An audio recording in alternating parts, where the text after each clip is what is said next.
Assalamualaikum warahmatullahi wabarakatuh.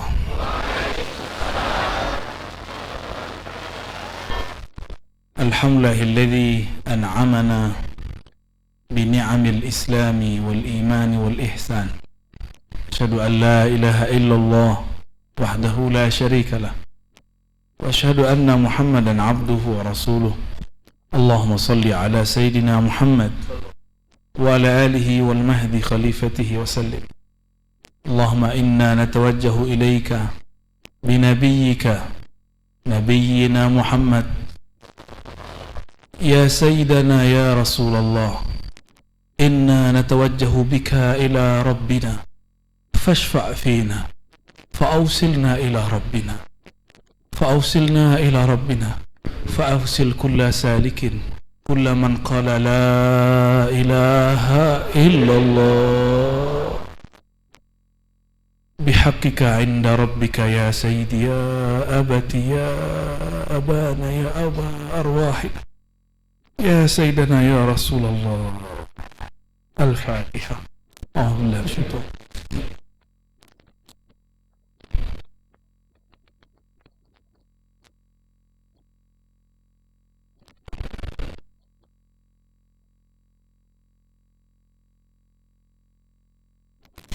Amin, amin. Alhamdulillah Rabbil Alamin. Puji syukur kepada Allah.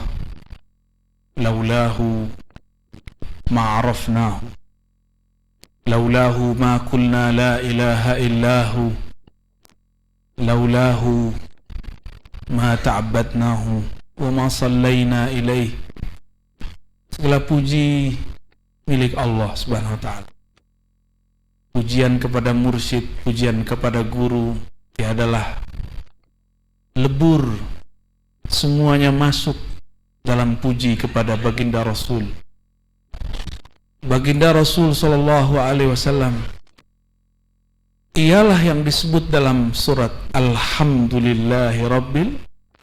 Alhamdu itu adalah Rasulullah. Jadi ketika orang baca Alhamdu, pujian, siapakah yang paling pantas memuji Allah? Siapakah yang pujiannya langsung tembus kepada Allah? Maka alif lam di alhamdu itu disebut alif lam kamaliyah, kamalul hamdi. Kamalul hamdi lillah, hanya milik Allah. Kalau kita memuji Allah, masih ada mau pengen dapat tenang, pengen hati lapang, pengen rezeki lancar, pengen jodoh datang, ya. Tapi sang alhamdu, memuji Allah, bukanlah karena pengen sesuatu. Dia hanya mengatakan pujian karena Allah layak dipuji. Itulah pujian sebagaimana engkau layak dipuji. Dalam hadis Imam Tirmizi dikatakan, Nabi berkalam, Anta kama asnaita ala nafsik. Ya Allah, hanya engkaulah yang berhak dipuji sebagaimana engkau memuji dirimu sendiri, bukan sebagaimana kami memuji engkau. Inilah yang disebut fana fil hamdi. Dan tidak mungkin fana fil hamdi kalau tidak fana fi Muhammadi. Tidak mungkin orang fana fi Muhammadi jika tidak fana fi syaikhi. Maka fana'lah dalam gurumu. Gurumu akan datang kepada Rasulmu. Rasulmu akan datang kepada Rabbmu, Allah Subhanahu wa ta'ala. Maka wajib bagi seorang salik, bukan sunat. Sunat itu dalam fikih, berselawat kepada Rasulullah. Kullama dzukira ismu, setiap disebut namanya. Kurang adab apalagi Nabi ngomong begini?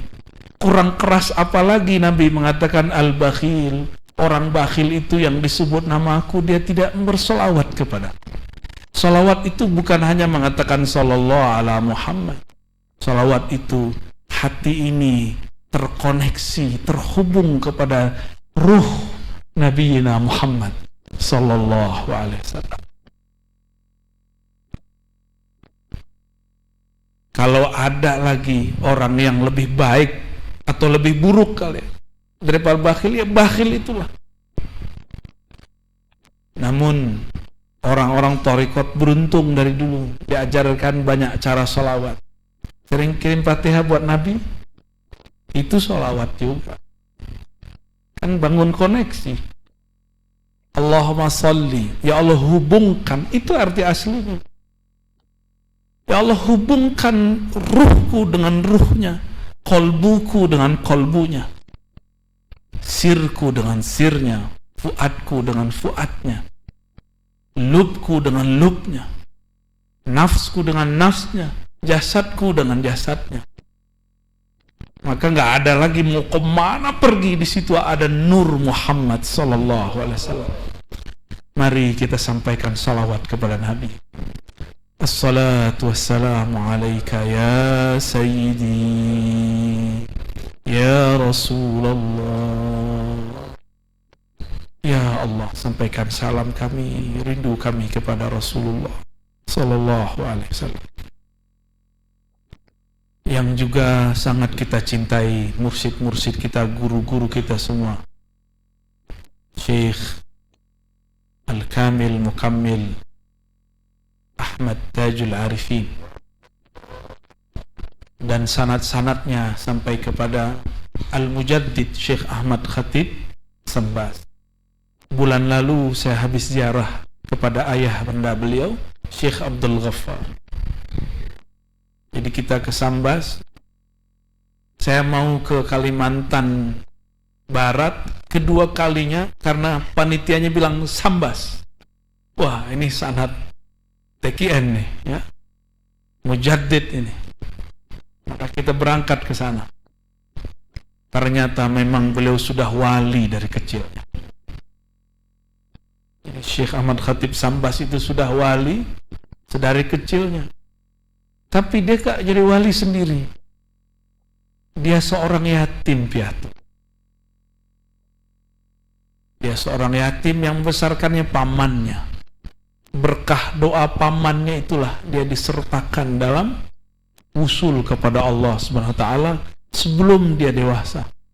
Mang wali itu kalau Allah mau ada yang kecil, ada yang dewasa, ada yang badung dulu, ada yang mantan wali. Ngeri. Mantan wali itu mengerikan. Ada yang di sidang wali, dia tetap wali. Nah, itu mending. Kayak Sayyidina Al-Hallaj. Itu wali yang disidang oleh wali. Tapi dia nggak pernah dipecat. Karena yang terjadi pada dirinya hak. Kalau kita kan hak. Sampai nggak tahan mengudut ya. Nggak apa-apa ya. Semoga keluarga dalam Pangersa Umi diberkahi oleh Allah dan ruhaniyah Abah Zazen. Mata'allahu fi tilkal awalim wa rafa'a darajatah wa raqahu ila a'la al-iliyyin ma'a asy-syuhada wal 'arifin. Amin ya rabbal alamin. Begitu juga sahabat saya, saudara saya Kiai Haji, saya manggilnya Ajengan aja lah ya, lebih enak. Ajengan Aang gitu. Agak bandel dikit soalnya bahasanya, agak seneng nyebutnya. Ya. Kalau ada Kiai Begajulan, ini Kiai apa nih? Kiai motoran.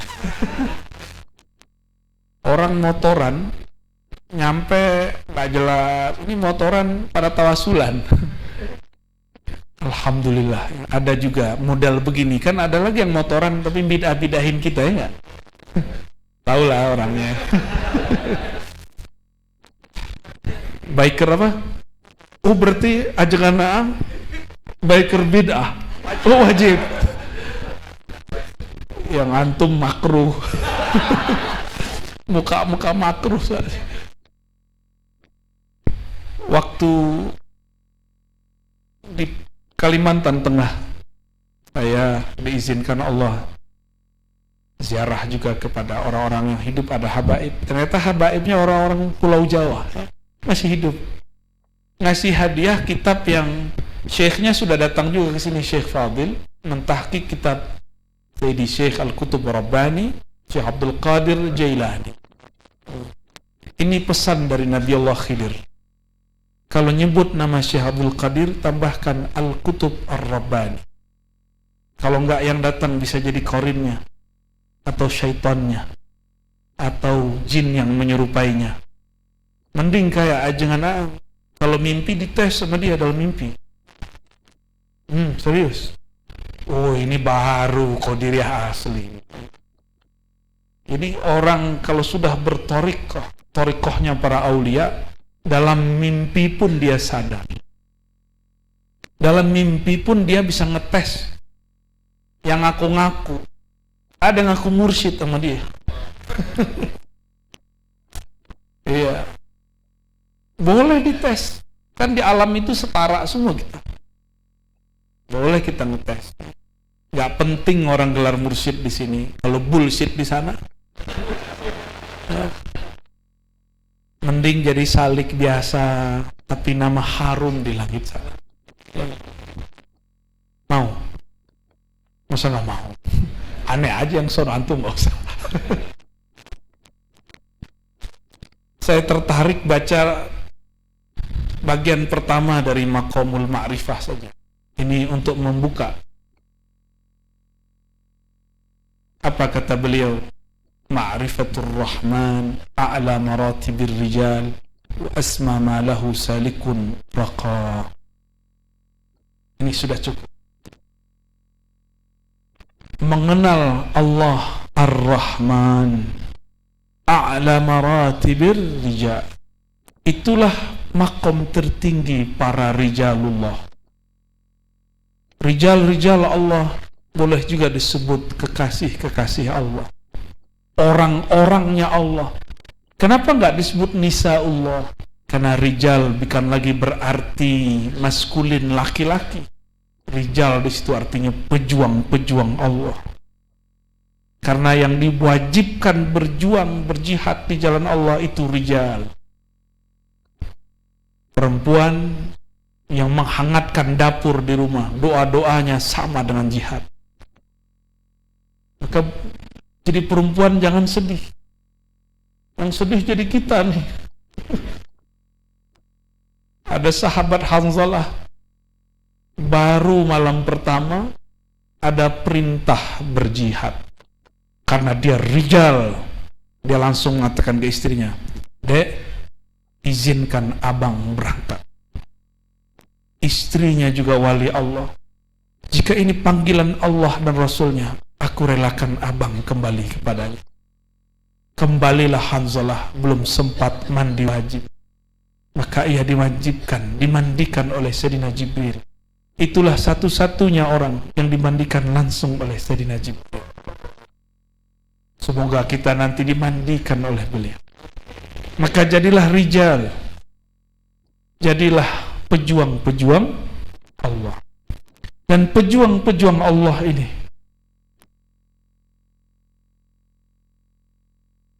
di dalam dirinya hanya ada ma'rifatur Rahman.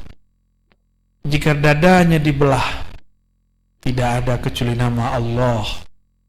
Allah, Allah, tidak ada lagi. Makanya mereka kalau berbicara kata-katanya berat, karena kolbunya lebih berat dari langit dan bumi. Inilah kalam Sayyidina Musa yang tadinya hampir sempat meremehkan kalimat yang antum baca dari tadi pagi sore. Yaitu la ilaha illallah. Masih ingat hadisnya yang sering dibaca oleh para ajengan kita. Nabi Musa mengatakan, "Ya Rabb, khususkan aku dengan satu wirid." Lalu Allah mengatakan, "Qul la ilaha illallah." Ya Rabb, khusani. Ini diketahui juga oleh orang awam, dijauhi oleh orang khawas. Aku pengen yang khawasul khawas. Ternyata para nabi, para wali itu selalu pengen punya cara yang tidak diketahui oleh wali yang lain.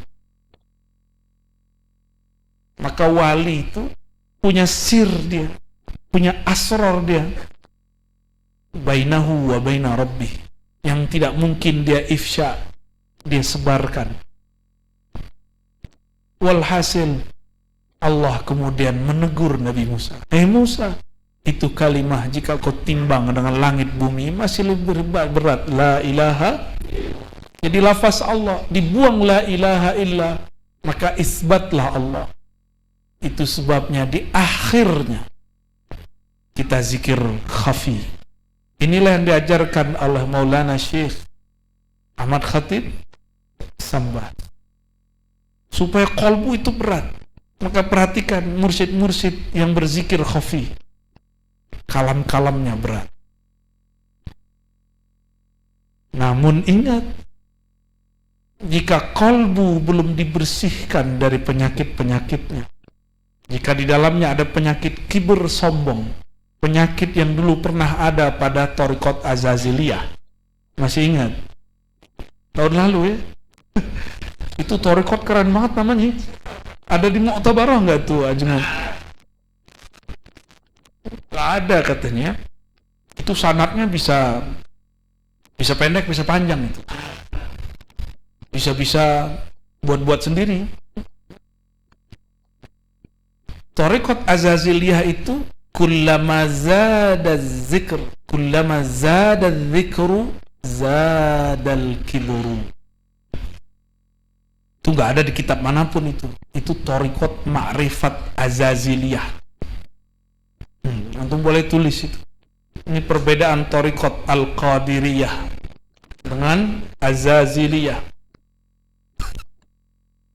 Kullama zada dzikru zada al-kibru. Kalamnya belum turun barusan. Habis tawasulan ke Nabi, tawajuh dikit ngelihat iblis. Ternyata ada kalimat ini di kolbunya. Setiap tambah zikir, tambah kibir. Sama-sama ro. Ro itu bahasa Arab. Itu ujungnya nar. Tapi az-zikr ujungnya nur. Kibir ujungnya nar. Bolak-balik di situ aja. Maka ciri-cirinya setiap kali tambah zikir, tambah merasa thariqat saya paling tinggi.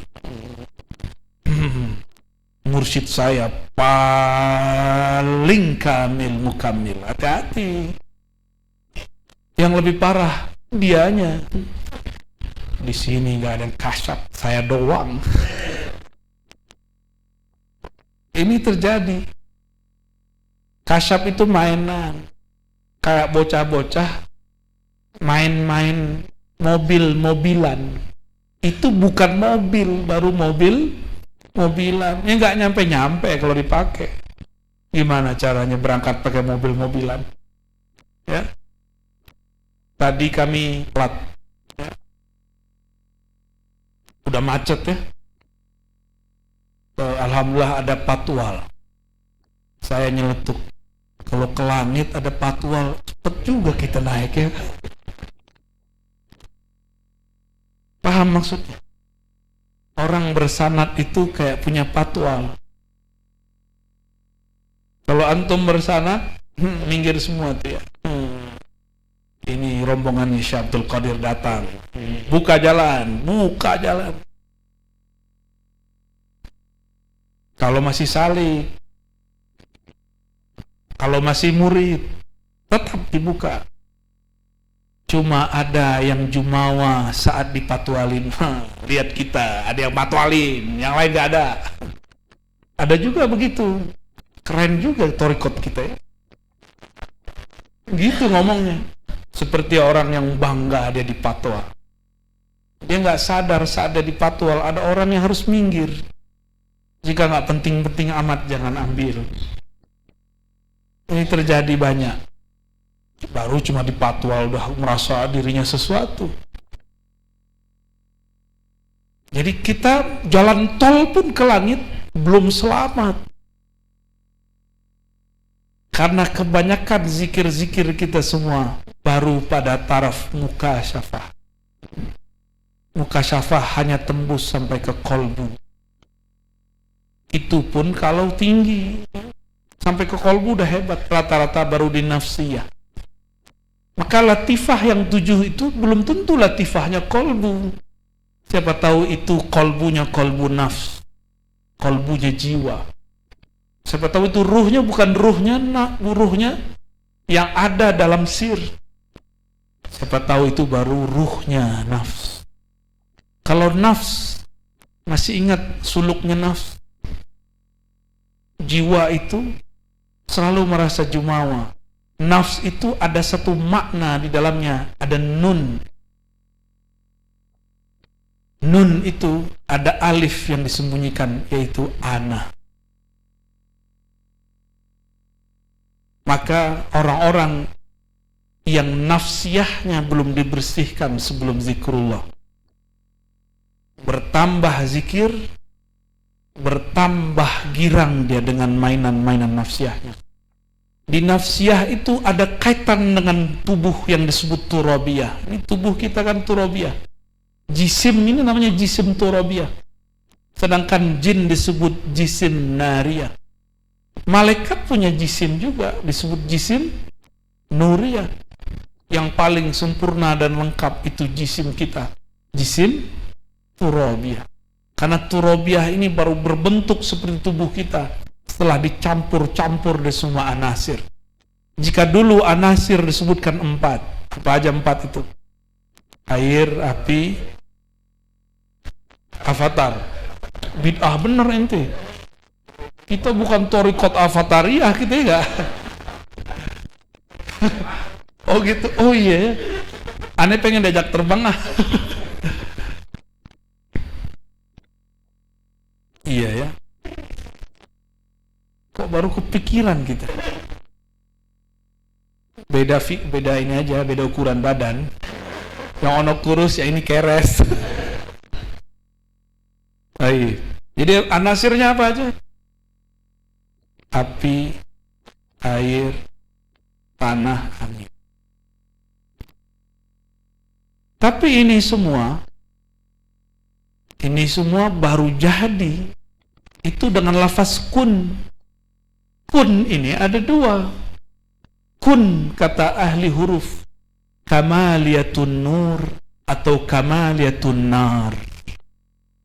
Maka mursyid terbagi 2. Ada mursyid yang membawa nur, ada mursyid yang membawa nar.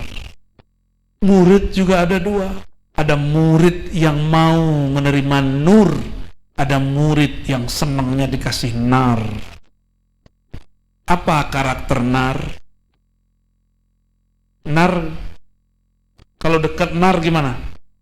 Panas. Nar itu turun atau naik ke atas deh. Pengen nonjol mulu, berarti antum zikirnya baru nar ya.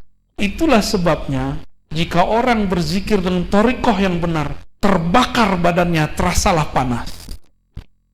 Ini ngurusin nafsiyah. Jangan takut. Cukup diobati dengan sholawat kepada Rasulullah. Jadi kalau kita panas badan zikir, pegang dadanya.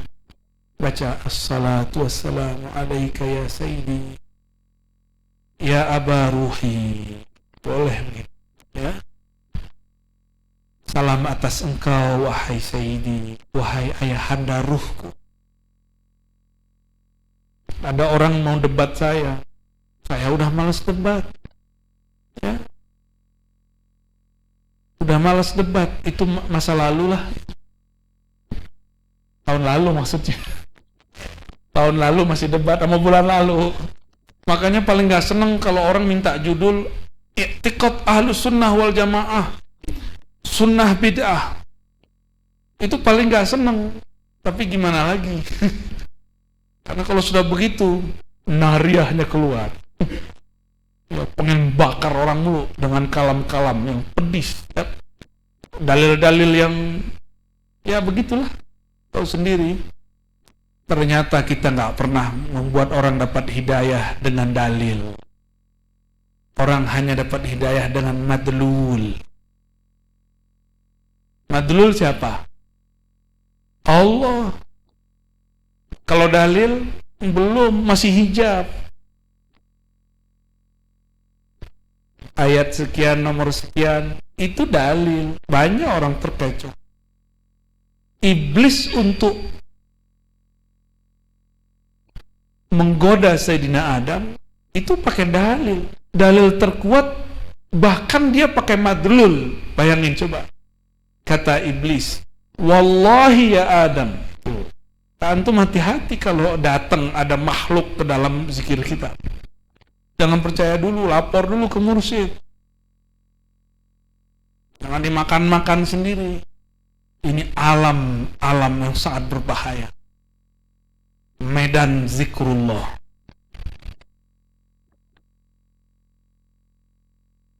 Kalau itu terjadi, dikit, disimpan, tidak usah diceritakan. Takut nanti jadi nariyah, suka pamer. Ya, di sini ada bab afatul auliya, afatul arifin. Gila sekali ini kitab. Kok dia tahu wali bisa dipecat? Ini dari kitab ini. Ya, kalau wali bisa dipecat, mursyid apalagi? Apalagi wakil talqin. Ya salah. Maaf ya, wakil talqin. Mengerikan ini alam. Orang jadi presiden bisa diturunkan. Demo, semua orang turun. Soeharto turun. Yang demo cuma mahasiswa. Tapi yang main di belakangnya kan bukan mahasiswa. Itu kan walayatul dunia, kewalian dunia. Kalau walayatul akhirah sama. Bisa-bisa makhluk di langit itu demo. Ya Allah, ini orang gak pantas jadi wali engkau. Kenapa masih dijadiin wali? Dia tiap kali menyebut nama engkau, zadal kibr, tambah sombong dia. Dia merasa dengan zikirmu dia sakti. Padahal yang sakti hanya engkau.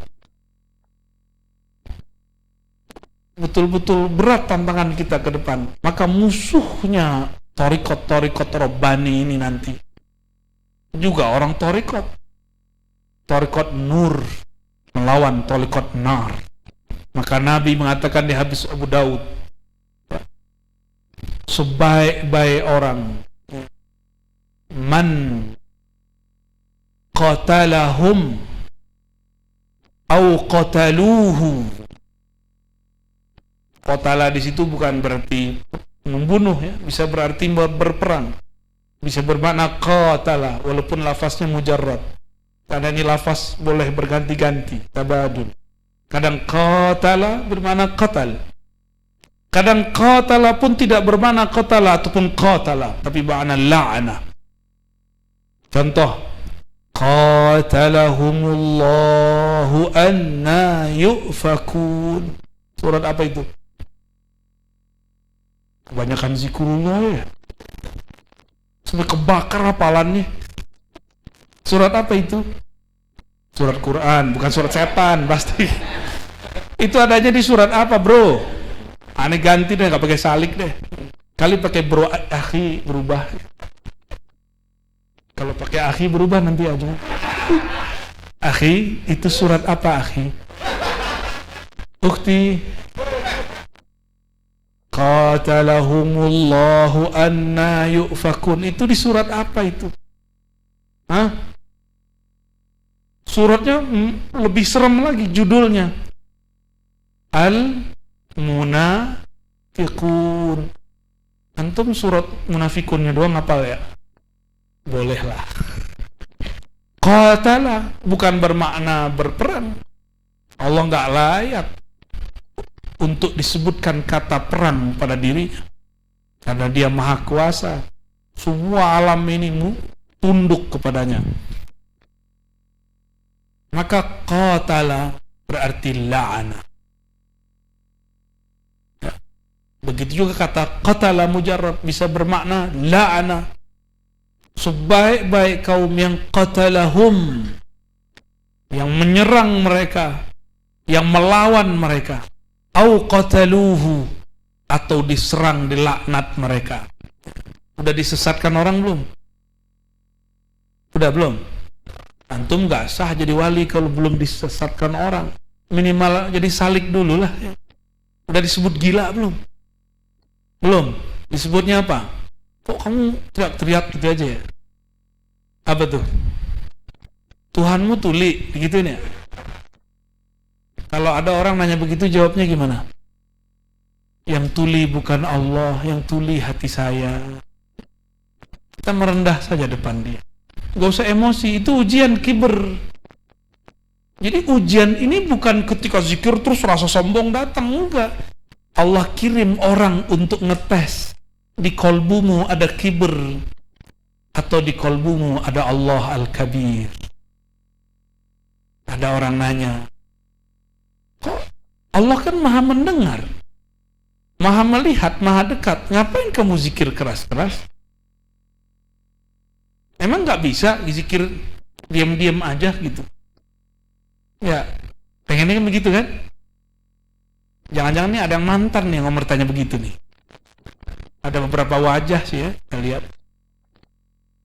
Ya, jidatnya berbicara begitu soalnya. Kebaca deh gitu ya. Jawabannya gimana? Itu tes emosi. Kita nih kunnya nar atau kunnya nur. Jika ada orang yang lagi gelap hatinya, kita terangi atau kita bakar. Kan dia lagi gelap itu hatinya. Gelap itu bisa lihat sesuatu enggak? Maka tidak bisa melihat sesuatu, kita sebut jahilun. Orang yang jahil tidak tahu jalan. Buta dia jalannya.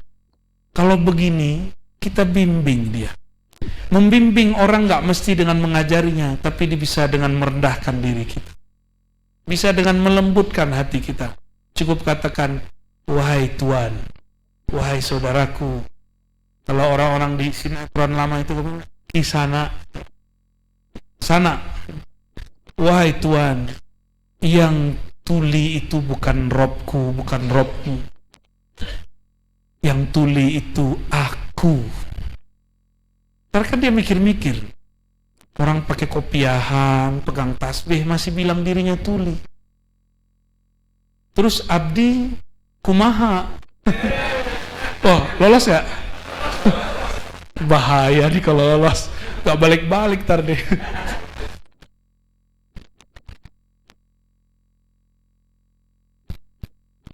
Maka hadirin para salikin, salikat. Kita ini dalam kitab Al-Ghunyah disebut murid. Tapi jangan lama-lama jadi murid. Harus segera jadi murad. Kenapa guru kita menurunkan satu kalimat ilahi anta maksudi, supaya para murid ini naik pangkat, naik kelas jadi murad. Zikirnya tetap la ilaha illallah 165. Di Jakarta ada menara 165. Tapi nggak tahu zikirnya itu atau apa ya. Bersana atau tidak saya nggak mengerti. Yang penting dia menjulang tinggi. Ternyata di ujung kota ada menara yang sebenarnya. Disinilah tempatnya. Menara 165 itu di sini. Dari tadi awal saya datang, ya Allah, ini kayak Ramadan tiap hari rasanya. Awal datang, la ilaha illallah, gak ada berhentinya. Gak ada berhentinya, seakan-akan ruh ini naik ke alam malakut. Sampai saya tertidur. Gimana gak tertidur? Di terapi. Biasanya orang itu kalau dibekam, bekam itu sunnah ya. Orang tarekat harus dibekam. Mau ngamalinnya? Nabi naik Mi'raj ke langit. Kata Jibril, wahai Muhammad, suruhlah umatmu berbekam. Itu waktu di langit tuh, langit ke-7. Maka disebutlah bekam itu dawa'us samawi. Ad-dawa'us samawi. Pengobatan langit. Ini filosofinya nanti nyambung ke zikrullah. Orang supaya sehat harus siap dulu disayat, ditusuk. Itulah yang disebut riyadhah. Harus ada yang dibuang supaya duduknya bisa tahan lama. Ini kalau tadi nggak dibekam nih, saya tidur sampai sekarang. Ya, nggak kuat duduk di sini. Udah tepar ini dari kemarin ya. Sok-sok tepar. Padahal ada napas lain ya. Makanya Nabi SAW ketika punggungnya berat nggak minum obat, kepalanya berat, kalau antum berat karena utang ya. Nabi kalau berat kepalanya bekam, berat punggungnya bekam. Sunnah, coba diamalkan ya. Saya usutlah sejarahnya, maklum muncul nafsiyah dosennya. Wah, orang kampus. Masa ini dari langit? Bukannya ini dari Cina? Kita cek sejarahnya. Ternyata bekam itu bukan dari Cina, tapi dari India. Yang dari Cina itu yang pakai koptul. Nah, itu dari Cina itu. Ya. Filosofinya semua nyambung dengan orang zikir. Kalau ingin sehat kolbu, maka harus ada yang dikeluarkan. Itulah zakatnya harta, zakatnya jiwa yang baru diajarkan kepada kita selama ini. Zakat harta, zakat jiwa. Benar? Zakat kolbu belum diajarin kan? Belum. Zakat qulub belum. Zakat sir belum. Fuad tadi telat ya. Ada zakat ruh. Ada zakatnya semua itu. Karena zakat berarti meningkat. Supaya meningkat, maka penghalangnya harus dibuang. Tadi ya, jangan cerita sama saya. Beliau kalau ada cerita, asik semua. Emang tukang dongeng sih ya. Ketika cerita, sampailah cerita di hari-hari awal-awal Abah Jajen ya. Qadasallahu sirrahu wafat. Tahun hari keberapa tuh? Jangan yang antum jatuh 35 jatuh udah kayak orang stroke, kayaknya emang stroke beneran sih ya. Tapi barokah orang zikrullah, kesadarannya walaupun jatuh tidak hilang. Tiba-tiba dapat apa tadi, gunting, ditancepin ke pembuluh darahnya, muncrat darah, baru bisa gerak. Emang begitu. Supaya harta itu ngalir sehat, bagi hartanya. Supaya la ilaha illallahnya tembus ke kolbu, maka kolbu ini harus siap korban.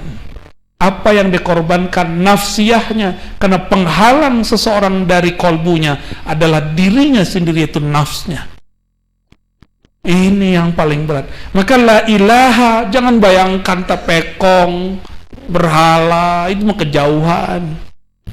Ilah itu ananiyah dalam dirimu, kedirian engkau. Engkau yang merasa membaca, engkau yang merasa bertorikot, engkau yang merasa bermursyid, bahkan engkau yang merasa mursyid atau wakil talqin, engkau yang merasa kolektor ijazah. Ada kolektor ijazah sini? Bolehlah ya. Emang laku ijazah di langit? Tidak laku. Kalau nggak masuk nama kita ke dalam kolbu Nabi, kita nggak terima di langit. Hatta Nabi Muhammad SAW, nama Muhammad kan banyak. Naik ke langit, ditanya oleh Khazinus Sama, Man ma'ak? Jibril, di belakangmu siapa? Bersama kamu siapa? Itu Muhammad. Muhammad yang mana? Masih nih, protokoler biasa. Karena masih bawa jasad. Nabi Muhammad pasti pakai jasad. Kata Sayyidina Jibril, qad bu'itha ilaih. Itu Muhammad yang dapat bi'tsah. Langsung merinding Khazinul Jannah. Dia kan sholawat kepada Rasulullah. Oh, ini yang saya tunggu-tunggu. Silakan lewat. Jalan masuk. Maka kalau kita belum punya nama ruh, wafat sudahlah guru kita, zikir tidak banyak, maka yang bisa mengangkat itu salawat kepada Sang Muhammad sallallahu alaihi wasallam. Maka tariqat salawat itu tariqat mustaqil. Kalau saya menyebutnya ini tariqat azaliyah, bukan azazil. Azazil pakai ain, ini tariqat azaliyah. Apa dalilnya? Innallaha wa malaikatahu yusalluna 'alan nabi. Itu aja dulu. Sesungguhnya Allah. Allah itu hadis atau qadim? Hadis atau qadim? Dicipta atau mencipta? Apa yang dimaksud qadim?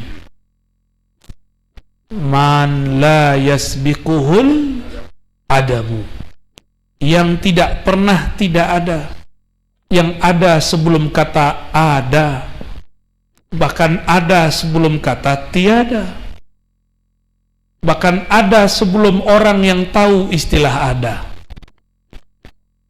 Ribet kan? Emang ribet kalau belajar sifat 20. Maka lebih enak belajar la ilaha. Itu lucu itu kitab ya. Kitab, saya kan pengajar kitab As-Sanusiyah itu, Dusuki. Capek-capek debat kolal Mu'tazilah, kolal Jabariyah, kolaki, laki, luku, lakala, sampai udah jadi Dracula kita baca kitab. Di ujung kata mu'alif, semua yang saya jelaskan itu terkumpul cuma dalam 2 kalimat. Sedih saya baca kitab ini. Di prank. Oh, ntar marah nih Syekh Sanusi. Sorry Syekh Sanusi. Umat akhir zaman disebut ikhwan ya. Bolehlah ngomong begini ya. Apa kata beliau? Semua yang saya jelaskan itu terkumpul dalam kalimat 2 aja. La ilaha illallah Muhammadur Rasulullah. Tapi beliau pun tidak memberikan kaifiatnya. Begitu adabnya. Padahal Imam Sanusi ini imam wali Allah. Pangkatnya sampai kepada kutub. Tapi dia tidak beberkan karena dia tahu ini kitab bukan kitab tasawuf, ini kitab pondasinya tasawuf. Kaifiatnya nanti baca ya, ambil dari kolbunya para wali. Jadi sebenarnya metode mengambil jalan zikir dari pusar ke ubun-ubun itu harus diambil dari mursyid yang hidup. Kalau enggak, takutnya nanti seperti kawan saya. Dulu di kampung kami ada tarekat Samaniyah. Samaniyah ini gabungan Khalwatiyah dan Qadiriyah. Jadi Qadiri juga. Zikirnya sama seperti zikirnya Abah Anom, persis sama. Abah Anom itu kan bahasa Sunda. Kalau kami bahasakan ke bahasa Arab, Syekh As-Saghir ya, atau ya Syekh muda lah. Di kampung saya juga ada seorang Syekh yang umurnya hampir sama, bahkan ada yang lebih tua, namanya Syekh muda Abdul Qadim. Ada Syekh muda Abdul Malik anaknya. Bergelar, jadi emang orang-orang muda yang dapat gelar Syekh disematkan kata muda di depannya. Syekh muda. Dan mursyid kita itu kebanyakan jadi mursyid emang lagi muda. Saya punya guru dapat ijazah kemursidan, ada yang umur 20 tahun. Sekarang umurnya 70 tahun lebih. Berarti sudah berapa tahun dia jadi mursyid? 50. Tapi kata dia, waktu saya ketemu marah-marah dia sama saya. Saya disidang langsung. Ar-Razi, kenapa Abu ya? Gara-gara ente ini. Ada apa Abu ya? Kalau salah adab tolong ditegur. Gara-gara ente, aneh belum tidur setengah bulan. Loh, maksudnya apa? Gara-gara ente ngaji di alam YouTubiyah tentang keharusan, kepentingnya talqin zikir. Orang tiap malam minta talqin zikir sama beliau. Nggak tidur-tidur 15 hari. Jadi beliau walaupun dia jadi mursyid lebih dari 50 tahun, nggak pernah serepot itu.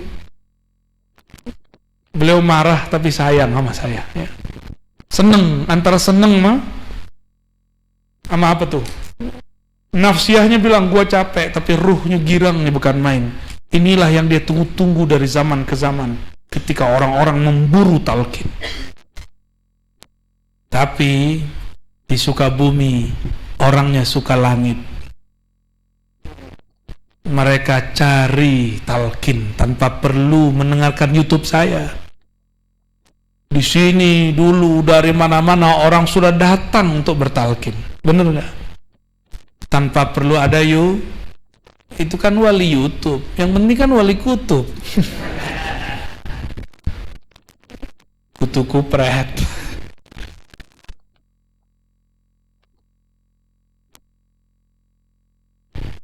Ketika kita baca la ilaha illallah, saat itulah kedirian ini dibakar.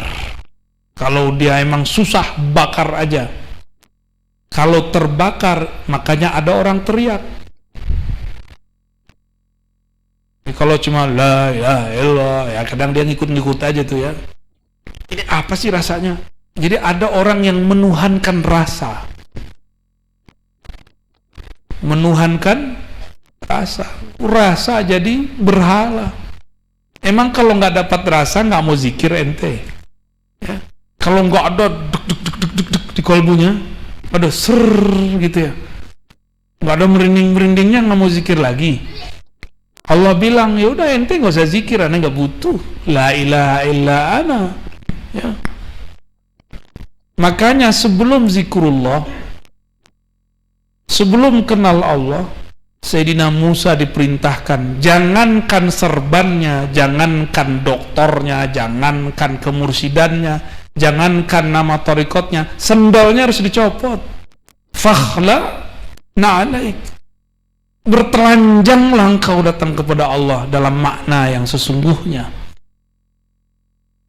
Buang kita bisa baca kitab, saya udah khatam kitab apa? Alfiyah. Apa urusannya ente kata khatam Alfiyah sama zikir di sini? Nggak ada urusan. Ya. Banyak kok mursyid nggak hafal Alfiyah. Bahkan ada imam nggak pernah ketemu Alfiyah. Imam Syafi'i. Benar nggak? Jangan berhalakan Alfiyah. Ini jadi hijab sama santri. Guru kita ngasih alat, ngasih tujuan. Alat ini kalau sudah sampai kita di tujuan, kita nggak perlu baga-bagain alat. Bisa nggak antum jelasin la ilaha illallah dengan Alfiyah? Kalau bisa, itu baru teori, baru sisi lughah la ilaha ya. Kita kan punya kaidah malam yadzuq lam ya'rif. Yang tidak pernah merasakan la ilaha illallah itu, maka dia tidaklah disebut orang yang arif. Maka arif ini ada 4 tingkatannya. Ada arif dengan asma Allah. Inilah kebanyakan salik murid, bahkan mursyid baru di sini kebanyakan.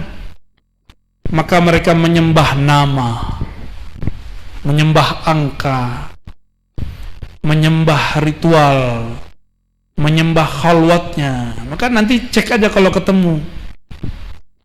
Beneran tuh cerita ajengan lagi tuh, aneh didogengin. Anehnya aneh percaya aja. Apa kata dia? Saya ketemu mursyid di sono, nggak usah sebut namanya ya. Si mursyid nanya-nanya, Masya Allah, torikotnya antum apa gitu ya? Ngeri sekali. Dia nggak tahu yang ditanya macannya. Untung macannya sudah bertorikoh. Kalau enggak, langsung nyakar itu. Ketika dijawab, nah, Masya Allah, torikot saya Qadiriyah, Naqsyabandiyah, Abah Anom, Suryalaya. Kalau di tempat di luar sana, kalau orang sebut TKN Abah Anom, orang ngomongnya apa? Ah, torikot ente nggak ada suluknya. Kena dia ya, kena prank. Ternyata mursyid bisa kena prank. Akhirnya bukan jadi mur lagi, jadi bul jadinya. Ini akibat kena bul itu. Dia kira satu-satunya jalan kepada Allah cuma khalwat ala mereka. Khalwat kan macam-macam. Ada 2 khalwat kata Syekh Bahauddin. Diambil dari kalam Syekh Abdul Khaliq Al-Gujdawani. Diusut-usut ternyata sanadnya kepada Sayyidina Balya bin Mulkan Al-Khidir alaihis salam. Apa kata beliau? Ada khalwah fil jalwah. Ada khalwah fil, apa artinya? Berkhalwat hatimu ketika tubuhmu dalam keramaian. Kolbumu tetap menyebut, memandang namanya, meskipun badanmu berkiblat ke dunia. Udah begitu belum? Aneh aja belum. Jangan ketipu ya. Ini teman saya di prank juga sama mursyid saya, namanya Abuya Syekh Hasan Basri Al-Qadiri As-Samani An-Naqsyabandi. Kata guru saya ini, aku ini tidak punya keramat, aku ini ahli kitab, tidak punya keramat. Nafsku masih nafs amarah, belum mutmainnah, nggak pantas jadi mursyid, nggak kasyaf. Itu yang datang rame hari Selasa, malam Rabu. Saya waktu itu umur 13 tahun, 14 tahun. Selasa depan bener sepi, yang datang cuma Ar-Razi dan Abuhu. Yang lain kita tunggu sampai jam 11, gak ada yang datang. Sepi itu zawiyah, sepi itu surau. Kenapa? Murid-murid ternyata menyembah keramat, mencari karomah. Ketika gurunya mengatakan saya bukan orang karomah, ada murid cari kasyaf, gurunya kebaca semua di hati gurunya, saya tidak ahli kasyaf.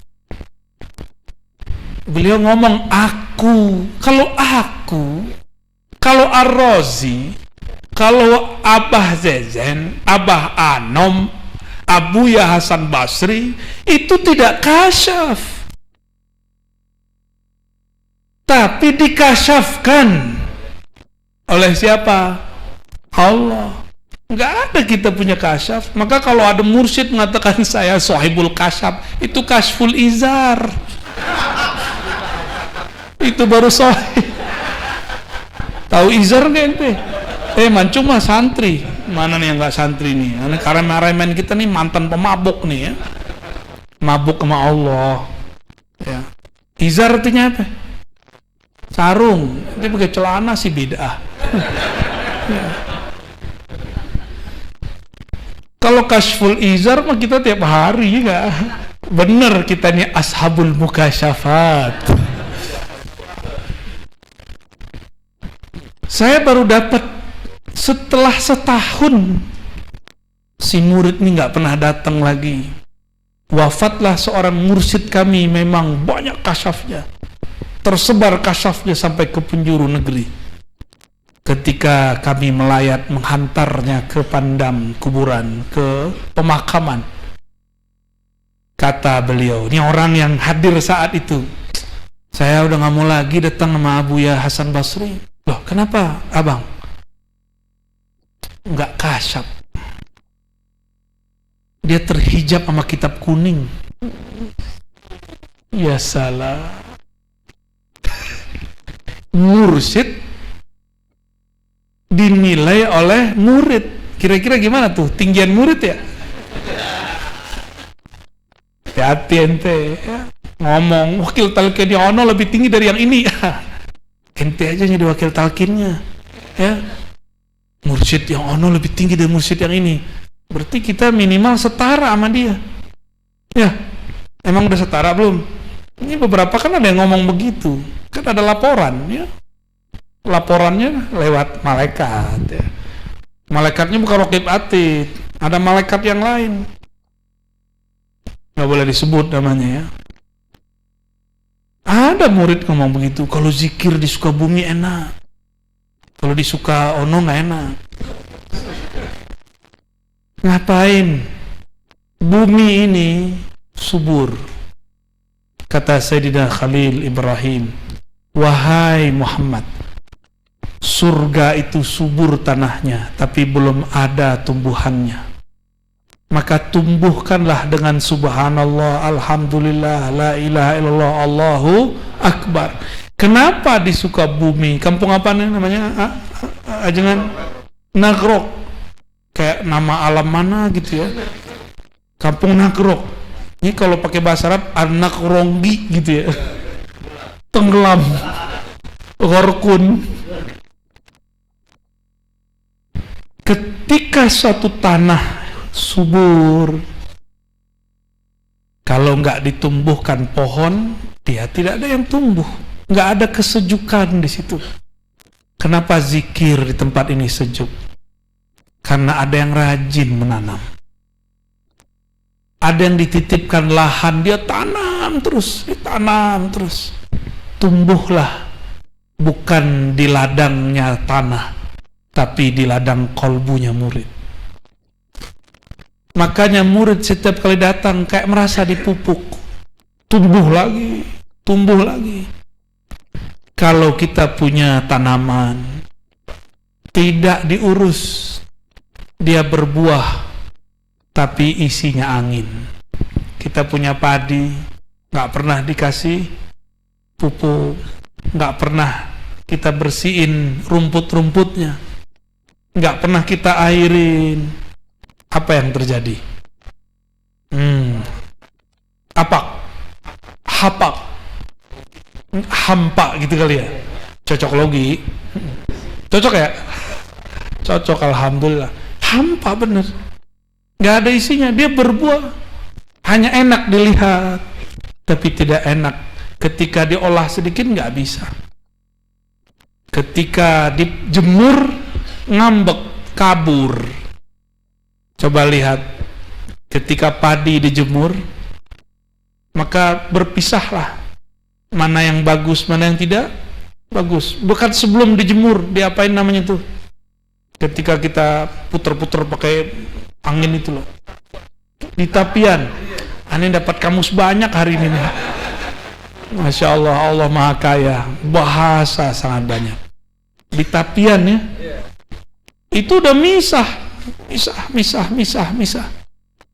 Itu kan guru itu dia putar-putar, itu kincir anginnya, tapiannya untuk mengaduk-aduk murid. Si murid ini ketipu nggak dengan kalamnya, tersinggung nggak dengan ikhwannya, baper nggak dalam khidmahnya. Katanya mau khidmah, tapi nggak mau berkorban perasaan. Ente harus korban perasaan kalau khidmah. Jangankan perasaan, kita bahkan korban waktu bersama anak istri. Korban waktu bahkan bersama diri kita sendiri. Hak tubuh untuk tidur pun dikurangi kalau khidmah. Bahkan diri kita ini pengen dihormati, pun kita bakar semua itu. Kita malah menghormati orang. Itu puncak khidmah. Puncak khidmah ayyakuna salik abdan khalisan mukhlisan. Itulah makom khidmah tertinggi. Inilah makom Sayyidina Anas. Sayyidina Anas tidak pernah minta digaji. Dia khidmah setiap hari. Tapi karena ibunya sangat pengertian, ibunya yang datang, ya Rasulullah, anakku sudah khidmah hampir 10 tahun. Dia sangat tulus cinta kepada engkau. Mohon gajinya nggak usah dikasih, apapun nggak usah diberi. Minta doa aja wahai Rasulullah.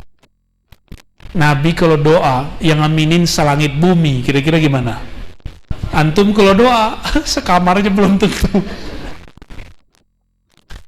Diaminkanlah. Apa doanya Nabiuna Muhammad SAW? Allahumma aksir malahu wa auladahu waghfir lahu wa adkhilhul jannah. Ya Allah, ampuni Anas bin Malik, banyakkan anak keturunannya, berarti banyak juga harimnya, berat. Dan yang ketiga, ampuni dia, masukkan dia ke surga. Adakah doa gaji yang lebih hebat dari 3 ini? Dijamin doa di dunia, dijamin dicintai oleh lawan jenisnya dan banyak anak-anaknya, dijamin masuk surga. Ada gaji lebih tinggi dari itu. Maka semua orang khidmah akan berada di belakang barisan Sayyidina Anas, Sayyidul Khadimin, Sayyidul Khuddam, Sayyidnya para pelayan Rasulullah. Kita ini niat kita begini cuma melayani Rasulullah Sallallahu Alaihi Wasallam. Kita melayani orang semuanya karena melayani Rasulullah Sallallahu Alaihi Wasallam. Enggak ada lebih. Kita berharap doa itu juga mengalir pada kita semua. Maka jika ingin hidup berkah dunia akhirat, berkah bukan banyak fulus, bukan. Berkah ketika sang pemberi berkah memandang kepada kita. Sekali Allah memandang engkau, dia selama-lamanya memandangmu. Mau jadi badung, mau jadi apa, Allah tetap pandang dia. Mau dia nakal, ditarik oleh Allah SWT. Mau diganggu syaitan 70.000 syaitan, akan diselamatkan oleh Allah kalau Allah sudah pandang. Dan orang khidmah itu, dia punya dua senjata dalam dirinya. Pertama, al-yaqin bila syak. Yakin yang tak ada sedikit pun syak kepada gurunya, kepada guru dari gurunya, bahkan sayyidul muallimin wal mursyidin Sayyidina Nabi sallallahu alaihi wasallam. Tapi kata Nabi, dinukil di kitab-kitab ini, ujiannya orang beriman di dunia adalah zalazil, bukan zalazil bumi, zalazil nafsiyah, goncangan jiwa. Itu lebih berat, goncangan, sehingga kita berpikir, apakah benar ini thariqat kepada Allah? Goncangan ini terjadi pada Sayyidina Umar. Sayyidina Umar berkata, ketika beliau hendak menang sampai di kampungnya, lagi girang mau usul ke kampungnya, tiba-tiba ditahan kafir Quraisy. Nabi pun mengalah meskipun benar. Apa kata Sayyidina Umar? Ahakun dinuna arasulun anta. Apakah benar agama ini? Apakah benar engkau seorang rasul? Itu goncangan besar pada Sayyidina Umar. Nanti ketika kita berjuang, berkhidmah, tiba-tiba ada rasa itu muncul. Benar gak ini nih? Nyambung gak sih ini? Ada perasaan itu gelisah. Kegelisahan ini asyaddu min azabin nar. Maka orang-orang di dunia yang berjuang, azabnya didahulukan, yaitu azab nafsiyahnya. Inilah yang disebut al-azab al-adna, siksaan yang ringan. Ringan ini, mending kita disiksa di sini daripada disiksa di sana. Maka berkhidmahlah kepada guru, berkhidmahlah kepada majlis, Allah akan angkat orang-orang itu, ya. Dan yang kedua, apa yang ada pada diri orang yang khidmah? Kalau sudah yakin bila syak, kita sebut dengan tasdik. Dan yang kedua apa? Yang merusak tasdik apa? Syak tadi. Orang sudah jalan, diberi kepercayaan, diberi amanah, yang merusaknya apa? Khianah. Maka orang-orang yang sudah dapat ijazah zikir, udah dapat zikir-zikir asrar, sekarang dia punya tantangan berikut. Apa itu? Khianat. Ini yang paling berat. Banyak murid-murid khianat. Maka kembali ke cerita tadi, ketika majelis guru saya sepi, bertanyalah salah satu dari kawan saya yang masih bertahan tapi sesekali, wahai Tuan Syekh, itu kenapa Abuya mengatakan kemarin tidak alim, tidak kasyaf? Apa jawaban beliau? Persis yang saya katakan tadi. Kalau Buya Hasan Basri tidaklah kasyaf, tapi murid salah faham. Murid mengira yang kasyaf itu adalah guru. Itulah pemberhalaan terhadap guru. Ini juga nggak boleh. Maka kadang-kadang mohon maaf para wakil talqin, kita ini kadang jadi hijab untuk murid-murid. kita pun harus bertelanjang di hadapan Allah Subhanahu wa ta'ala, supaya murid tidak tenggelam dalam memandang kita, tapi dia tenggelam dalam memandang Allah yang kita sebut. Ini perlu sekali.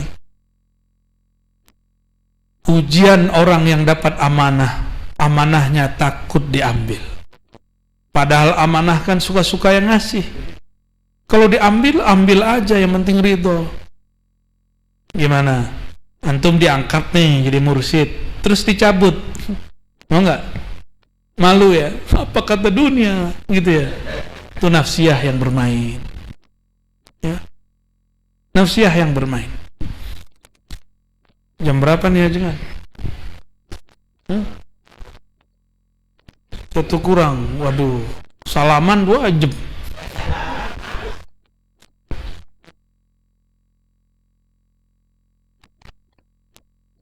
Ada satu yang bakal kita hidupkan nanti. Selain kajian-kajian ma'rifatullah, sanad-sanad khirqah, sanad talqin, sanad khirqah. Semoga nanti ada waktu kalau saya datang, kita berikan sanad khirqah. Ya. Khirqah itu antum sedia sendiri, bawa-bawa kain sendiri ya. Ntar kita ambil, kita pasangkan. Tabarruk dengan para masyaikh yang bersambung sanadnya kepada Nabi Muhammad SAW. Dipakaikan. Makanya para mursyid itu dulu ada yang pakai tutup ya kepala. Itu disebut khirqah. Ya. Ini karena dipakai aja, kalau nggak bisa dipakein di kepala. Udah ada yang pakai serban, ada yang pakai kopiah, lalu ditutup lagi di atasnya. Seperti Mbah Yai Asrori, ya. Abah Lutfi pakai ya? Pakai. Dulu ada Abah Ahmad Sukanta, pakai juga di Banten. Itu pakai sanad. Jadi kita ini pakai begini ada sanadnya. Ya, pakaian badan ini bersanad. Tongkat aja bersanad. Apalagi zikir bersanad, ya. Namun itu simbol supaya dapat berkah. Inti dari semua itu ada di ilmu ma'rifat. Dan ilmu ma'rifat itu sudah diturunkan di kitab-kitab Sidi Syekh Abdul Qadir Al-Jilani. Ya. Itulah kitab Sirrul Asrar. Ya. Ada satu kitab lagi yang mungkin jarang dibaca, Al-Ghunyah. Ya, Al-Ghunyah. Itu kitab menyempurnakan Ihya Ulumuddin. Karena di Ihya Ulumuddin tidak ada satu bab tasawuf mengenai murid dan murad. Ya, murid dan murad. Murid itu yang masih menganggap dirinya lah yang menjemput hidayah. Kalau murad, dia memandang hidayah ini adalah tarikan dari Allah, Al-Hadi, sang pemberi hidayah. Maka orang-orang yang murad mau zikir hambar, mau zikir enak, mau zikir bergetar, tidak bergetar, yang penting zikir. Karena yang dizikirkan sudah bersama. Maka rasa itu nggak penting. Yang penting bersama dengan sumbernya rasa. Hentikan menyembah rasa. Inilah makna la ilaha.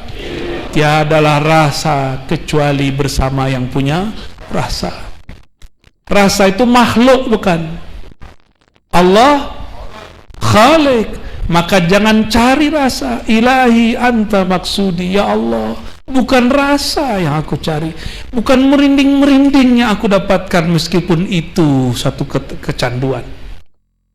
Yang aku minta cuma Engkau sang pencipta rasa.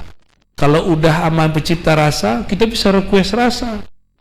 Serius, merinding-merinding, panas-panas, sejuk-sejuk, melayang-melayang, kan kekasih Allah.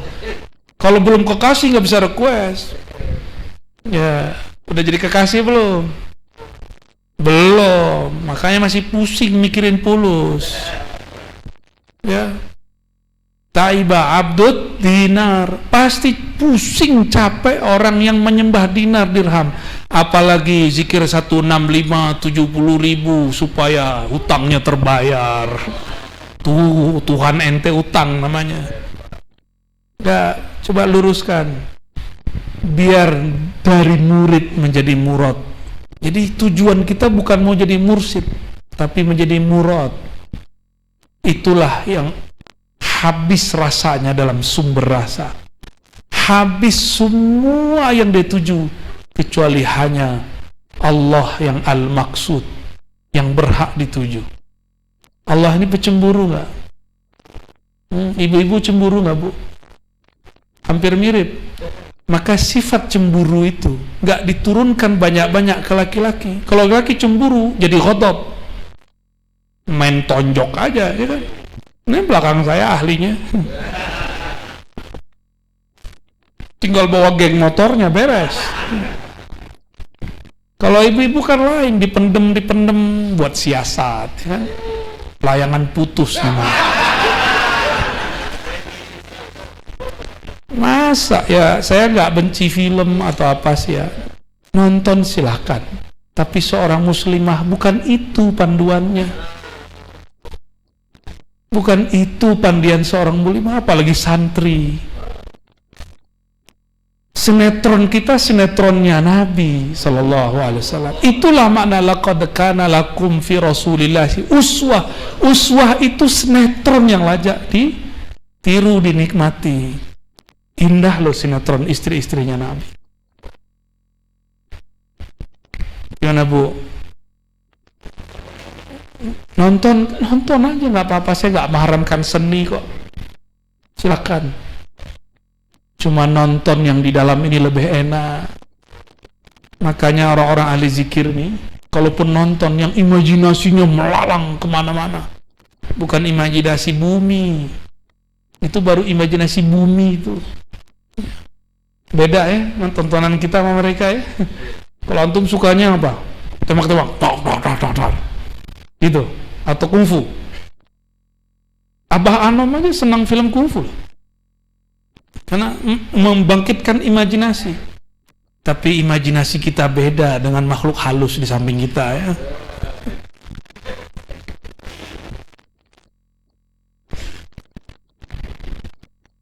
La ilaha, kalau orang la ilaha illallah berumah tangga, pasangannya bukanlah berhala, pasangannya bukanlah sesuatu yang dia ingin kuasai. Dia leburkan cintanya dalam cinta Allah. Ya Allah, ini istriku, ini suamiku, aku serahkan cintaku kepada Engkau. Maka jadikanlah cintaku ini ya Allah, cinta yang Engkau bimbing. Maka kalau orang rumah tangga begini, setengkar-tengkarnya balik, sekacau-kacaunya nanti akan akur. Kenapa? Karena ada campur tangan Allah di situ. Allah lah yang yu'allif baina qulubihim, yang akan mentaklif, melembutkan kolbunya orang-orang. Jadi kalau udah bener nih la ilaha illallahnya, nggak ada bakal ngomong begitu, ya. Cemburu yang berlebihan, nggak bakal ada. Keinginan ingin menguasai, enggak. Kita ini milik Allah. Sama laki-laki, ini kan lucu. Nabi Ibrahim, Nabi Muhammad, budak jadi istri. Kalau yang depan saya nggak tahu nih istri jadi budak kali ya. Beda ya. Maka ikhwan fillah, semua ikhwan, para salikin, salikat, muridin, muridat, benarkan la ilaha illallah, habiskan ananiah kita, habiskan cemburu, cinta, rasa, bahkan habiskan gelar, habiskan pintar, habiskan kitab dalam kalimat la ilaha, habis semuanya illallah, barulah berdiri kalimatullah di dalam diri. Barulah benar izzah itu milik Allah, milik Allah. Inilah yang disebut uzkurullah. Ingatlah Allah, la'allakum tuflihun. Semoga kalian beruntung. Orang-orang inilah yang beruntung. jika Allah sudah bertahta dalam jiwa, Allah sudah menatap nama Allah dan namaku dalam dirinya, Allah tidak tega kalau kolbu ini tersusahkan sedikit oleh harta. Sama jika ada seorang kekasih Allah diganggu oleh hamba-hamba yang lain, Allah tidak akan biarkan si hamba sekasih ini diganggu. Man adali waliyan faqad azantuhu bil harb. Ganggu ahli zikirku, aku makar kepadamu. Hatta pasangannya bisa begitu, hatta tetangganya, dia nggak perlu turun tangan, Allah yang turun tangan. Jadi kita nggak perlu serang-serang orang pakai hizib, nggak perlu serang orang pakai tahlil, baca la ilaha illallah tembak, itu nggak perlu, ya. Itu norak begituan.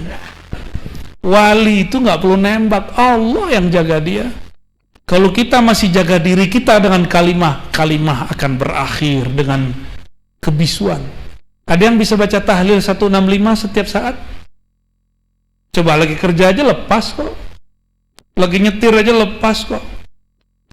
Maka bergantung ta'alluq dengan asma, kalimah dan lafaz, itu adamul wusul, nggak nyampe-nyampe. Maka saya tutup kajian ini dengan satu kalimat, la ilaha illallah. Habiskan la ilaha, tersisalah illallah. La ilaha itu nafi, illallah itu isbat. Kemukakan isbat, Allahu la ilaha illa hu. Putuskan dengan hu, karena hu itu adalah sir dari kata Allahu. Hu itu ketika dirimu hilang, ketika duniamu habis, yang ada hanya dia yang berdiri sendiri. Kul hu, ketika sudah hu baru ada Allah. Ketika ada Allah barulah terasa ahadiyah di dalam diri, baru disebut ahlu tauhid yang hakiki. Semoga bermanfaat, ya. Semoga bedah kalimah la ilaha illallahnya terasa, karena inilah oleh-oleh Rasulullah, oleh-oleh wali-wali Allah. Kita yang bukan siapa-siapa cukup menikmatinya. Nas'alullaha bila ilaha illallah ayusabbita qulubana. Kita meminta dengan keagungan la ilaha illallah untuk menetapkan jiwa kita. Ya Allah, kalbu kami kosong, kalbu kami hampa, jiwa kami rusak, pikiran kami kotor, nafsu kami besar, nafsu kami tidak terkendali. Tapi Engkau ya Allah maha menguasai. Engkaulah Rabbul Alamin. Engkaulah penguasa jiwa kami. Engkau yang menguasai kolbu kami. Engkau jualah yang dapat memasukkan kalimah itu kepada kami. Fa'inna ya mu'in, fa'inna ya mu'in, fa'inna ya mu'in ala zikrika. Maka bantulah kami wahai yang maha membantu. Tolonglah kami wahai yang maha menolong. Bukakanlah bagi kami wahai yang maha membuka. Mudahkanlah bagi kami wahai yang maha memudahkan. Ringankan kalimah yang lebih berat dari langit dan bumi ini masuk ke dalam kolbu kami, sehingga lisan ini yang susah membacanya menjadi ringan membacanya. Kolbu ini yang kosong dipenuhi hanya nama Engkau. Ya Allah, izinkan nama kami lebur dengan namamu. Kolbu kami menjadi istana nama-nama. Istana subhanallah, istana alhamdulillah, istana Allahu akbar, istana la ilaha illallah, istana la haula wa la quwata illa. Ya Allah, ampuni guru-guru kami, ampuni orang-orang yang mendidik kami. Maafkan khidmah kami yang tidak sempurna, karena hanya Engkau yang maha sempurna. Maafkan jika kami masih bertanya-tanya, benarkah ini jalan kehadirannya? Maafkan jika nafsiah kami masih meronta-ronta, karena kami masih hamba-Mu jua, ya Allah. Ya Allah, jika kami tersesat, kami terhina, kami akan lemah dan tersiksa, ya Allah. Kami tetap hamba-Mu, ya Allah. Jika kami Engkau panggil, Engkau angkat, kami pun naik hanya dengan keagungan-Mu, ya Allah.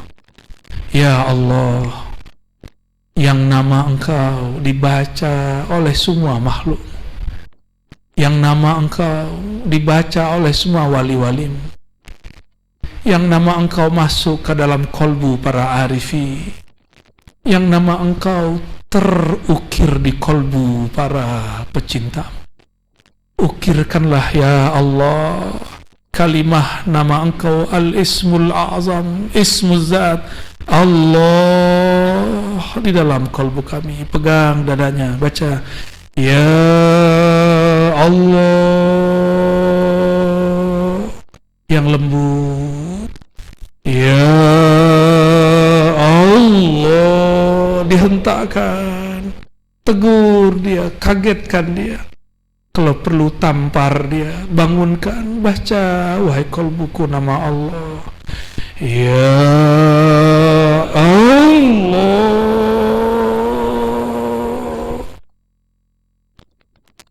Ahad Ahmad Muhammad Al-Mahdi. Al-Fatihah. A'udzubillah.